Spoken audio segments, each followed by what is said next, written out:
على كل حال الإخوة، بدأنا بالخير وسننهي إن شاء الله الفترة الانتدابية ممثلة في آخر دورة لمجلسنا الموقر بالخير إن شاء الله. يحق لنا جميعا، وأقولها بملء في، يحق لنا جميعا كمنتخبين بدون استثناء، وقد تجشمتم العنى ودفعتم بشراسة وانتقدتم ونصحتم وبرمجتم وخططتم بطبيعة الحال بتنسيق تام مع مؤسسة الكتابة العامة وبدعم متواصل من السلطة المحلية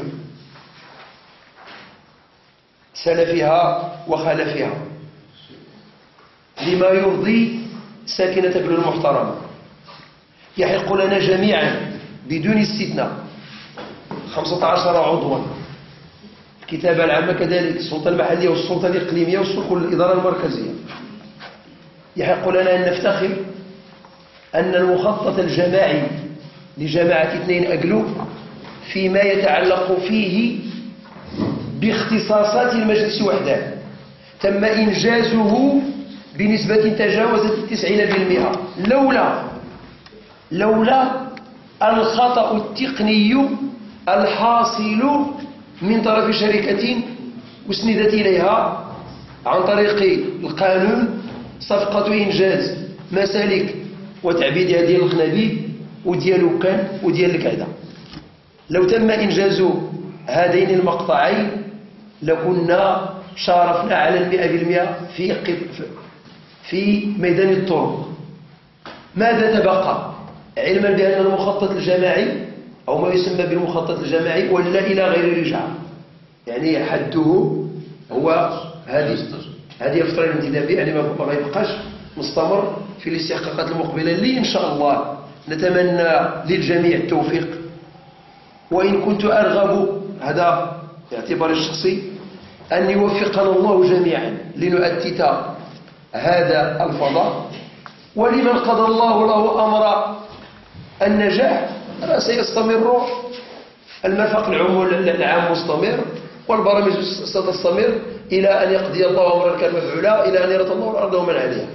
البرامج ما مرتبطش بفلان أو فلان، ولكن اللي كتب لي الله تعالى هذه الأمانة أن توضع في يديه راه غيستمر إن شاء الله.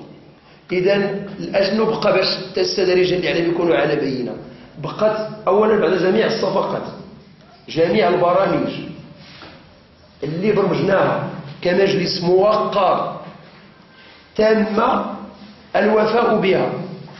آخر صفقة تهيأ اليوم، ولكن هذه ماشي ديال المجلس، دوك الاعتمادات اللي تيجونا من وزارة الداخلية من المديرية العامة للجماعات المحلية ديال الإفريز ديال 40 مليون باش نجبدوا فيها داك لاكورنيش، واحدة أخرى ب20 مليون راه قوينا بها الجدار ديال لاكورنيش، وبالتالي غيتكلفوا فيه شي صور من طرف فنانين تشكيليين باش يعطي واحد الصورة عاوتاني لشاطئنا الذي بالمناسبة نال اللواء الأزرق للمرة الرابعة على التوالي. ولكن كما قلت نيابة عنكم في اجتماع في لقاء في يوم دراسي دعت إليه مؤسسة محمد الساجد لحماية البيئة، قلت كنا نسعى دوما إلى أن ننال الدرع من الأميرة الجليلة لاله حسنة، ولكن هذا الأمر شيء آخر، اللواء الأزرق شيء والدرع شيء آخر. وكنت أقول دائما كيف يمكن لميرلفت وقد تأخرت عنا بأكثر من شهر ونصف ونالت الدرع من جديد، فتبين أن هناك مطبوعا يعبأ ويتنافس بسببه المتنافسون، والمعايير المطلوبة والمرغوبة متوفرة في أقلو، على اعتبار أن هناك مجتمعا مدنيا رائعا، إضافة إلى أن هناك عاملا غير مباشر، هذا العامل من طرف المحتضن. هذه القرية الكهربائية اللي كانت تدارت في تيزنيت راه كانت تصدر في أقلو، لأن عندها علاقة باب الواجد تيزنيت. إذا كنت هذيك القرية الكهربائية اللي تمشيو لها التلام في الطلبة كنت درت في أكلو، أكيد أننا سنفوز بالتالي، ولكن غتجي وقته إن شاء الله. إذا عندنا واحد المجموعة ديال البرامج، جميع الاعتمادات اللي رصدتوها راه درت لها الصفقات ديالها، ما بقات عندنا ولا صفقة واحدة. جميع الاعتمادات اللي تجي عندنا اللي تنتصلوا بها من المديريه العامه للجامعات المحليه وتتعلق اساسا بالشاطئ واحد المجموعه كاين توسعه ديال تقويه ديال المدارج اللي تدي الشاطئ، كاين الكراسي لطفي، هذاك لي فريز اللي قلنا، هذاك ديال الجدار ديال الجماعه.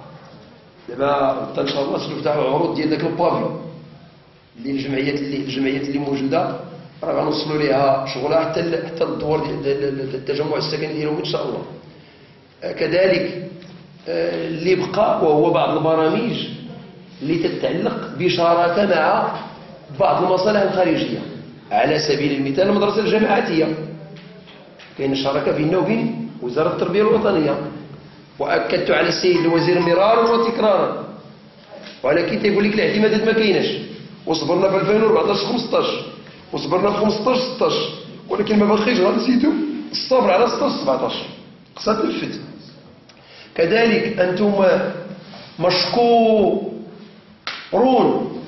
والسلطه المحليه والسلطه الاقليميه تعرفون جميعا ان الله تبارك وتعالى فتح ابواب السماء بماء منهمر ليله صباح يوم 28/11/2014. ما خصناش نساو هذا الشيء، وبذلتم مجهود جبار، فلكم مني جزيل الشكر، كل في دائرته كل في موقعه، بذلتم ما استطعتم الى ذلك سبيلا، والحمد لله بعون الله وتوفيق منه والحضور ديال السي ايوب ليل نهار. السيد القائد المحترم استطعنا نفكوا العزله على الشرق غرب، ما بين شرق الجماعه وغربها من خلال القنطره. وهذا القنطره تصوروا بعد 8 شهور يا الله البارح دار لها النيلو ديالها، ولكن رانا بدنا نتسناو البرامج، ما يمكنش البرامج راه تجري رويدا. كذلك استطعتم توقفوا بجانب الساكنه، الله يجزيكم بخير، واخا وقع ما وقع في المقابر والمسالك راه داكشي كله الحمد لله غيجي ليه الاعتماد ديالو. كذلك المدرسه ديال سيدي وفاقله هي معلمه من معالم سوس، بل معلمه من معالم المغرب، راه تدار لها دراسه ان شاء الله، وسيخصص لها اعتماد مهم بتنسيق مع السيد العامل يقدر يكون ما بين، واكدت عليه يكون ما بين 7 مليون حتى 8 مليون ديال الدرهم، يعني شي 800 ولا 700 مليون سنتيم.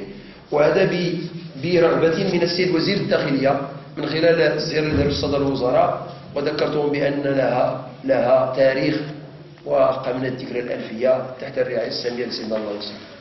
وتتعرفوا ركزت على هذه القضية ما وقع للشرط، لذلك غنوه بهذا الأخ الكريم اللي ليل نهار مع الأخ الكريم اللي صاهرين تما والأعوان ديال الجماعة، راه أعادوا للشاطئ توهجا وأعادوا له رونقا، بحيث من لم يشاهد ومن لم يزور الشاطئ بعد الفيضانات سيتخيل أن الشاطئ كان على عادته وعلى طبيعته. اللي غيفي يقوم من القلبة هو ديك تمدى وذاك الواد اللي دار. كذلك نهيئ إن شاء الله برنامجا شخصنا نقولوه ما فيه لا حملة ولا هم يحزنون، اللي بغى يقول الحملة هذاك شغله هو. أما هذه الإخوة الكرام راه عارفين اش تيديروا. نهيئ برنامجا بل هيئنا له الأرضية ديال المركز من الدخله ديال الاماره حتى الشاطئ ان شاء الله فيه 37 مليون درهم، 3 مليار و700 مليون. لان بعضهم اتصل بي امسي قال لك اودي تيزنيت راه جاتها 12 مليار من عند السيد وزير السكنه. قلت لهم هنيئا لها، وحنا نحسدو تيزنيت ولا نحسدو نزكان، ولكن خص يعرف الاخ الكريم وقد ذكرته ان هذا البرنامج راه خدام على تيزنيت أكثر من 5 سنين ولا 6 سنين. يا الله وقعنا الاتفاقية ديالها الدورة ديال ماي في الجهة، وقعنا سابقنا على الاتفاقية، ما وقعناش أنا لأنه فيها يستدعمو وفيها الإسكان وفيها الصحة وفيها الثقافة.